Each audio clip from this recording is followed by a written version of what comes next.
9 Sunrise, terror in Orlando. How the nation is coming together after dozens were killed at a nightclub in Florida early Sunday morning. Plus, traffic woes, where drivers will see some traffic delays as they head out the door. And Penn's win. We have your Stanley Cup highlights and how fans are celebrating the champs. That's coming up. News 9 is everywhere. This is News 9 Sunrise.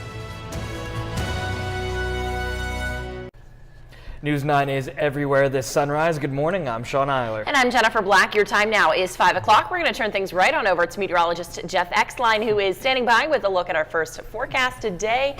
Jeff, a good morning here to be in the area. The Pittsburgh Penguins win, and we're all sporting our black and gold. Yeah, all smiles on a Monday. Not too bad when you can celebrate a championship and enjoy some nice weather today as well. Some probably a lot of sleepy people out there this morning celebrating the victory last night. If you're watching it last night on NBC, the Pens, of course, won the cup. But today we're going to be, our cup will be runneth over with more sunshine when it comes to weather. Another beautiful day, another pleasant day across the area. Let's take a look at the radar. Nothing is showing up this morning in terms of rain. It will stay rain-free today. It is cooler compared to yesterday morning. Your wake up, it's about 20 degrees cooler than yesterday.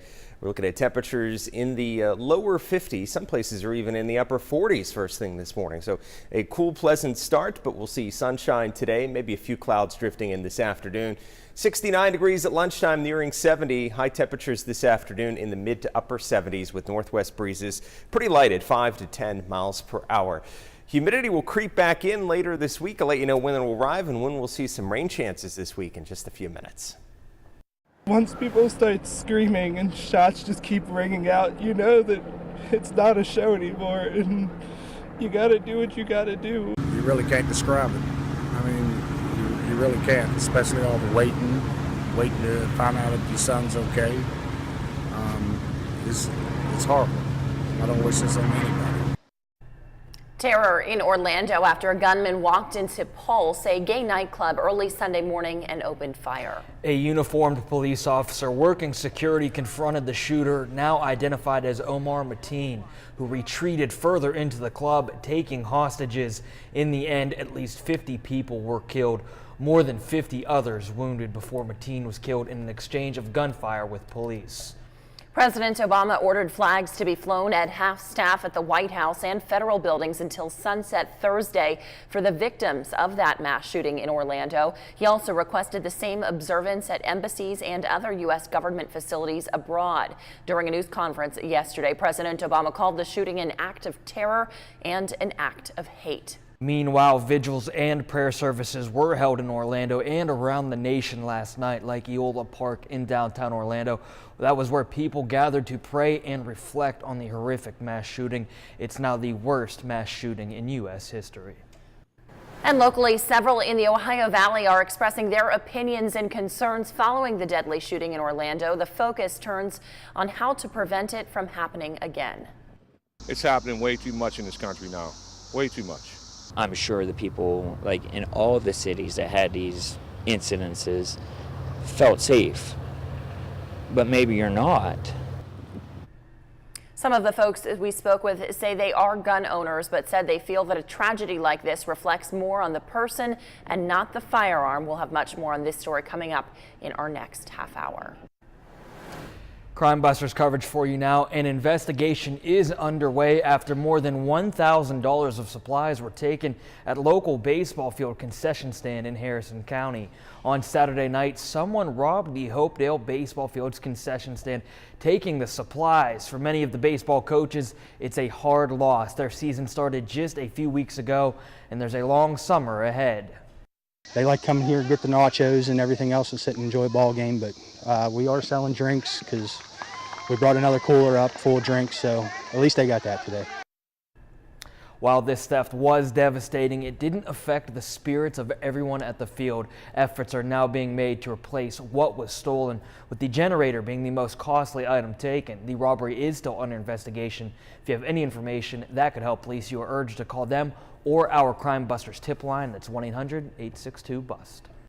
Well, one man is in jail following a boating accident near Rayland this week, and that accident happened just before 11 Saturday night near the Rayland Marina. Now, West Virginia Natural Resource officers who are investigating the crash say a man was traveling at high speeds when he hit empty parked coal barges. The man, Justin Andrew Hall, was arrested following the accident. He faces multiple charges, including operating a motor vehicle while intoxicated, resisting arrest, obstruction, reckless driving of a motor vehicle, and failure to report a boating accident. He was taken to OVMC where he refused treatment, then taken to the Northern Regional Jail on a $10,000 bond. A multi-million-dollar construction project is set to begin today. The goal is to make an intersection in Jefferson County safer, but the work will cause delays and detours. Crews will be adding an additional lane for drivers to get onto the Veterans Memorial Bridge in Steubenville. In the process, they'll also be moving the off-ramp to University Boulevard. It comes with a price tag of $9.9 million. Starting today, the off-ramp towards University Boulevard will be closed. Detours will be set up as far as the completion of the project. Officials are aiming for November of 2017, but say it could extend into 2018. Also starting today, State Route 151 will be closed between Scioto and Jewett in Harrison County. A $2.1 million rehabilitation project will be taking place 1 mile east of Scioto to the intersection of State Route 9. Now, there will be posted detours throughout the area to direct motorists until September when that construction wraps up.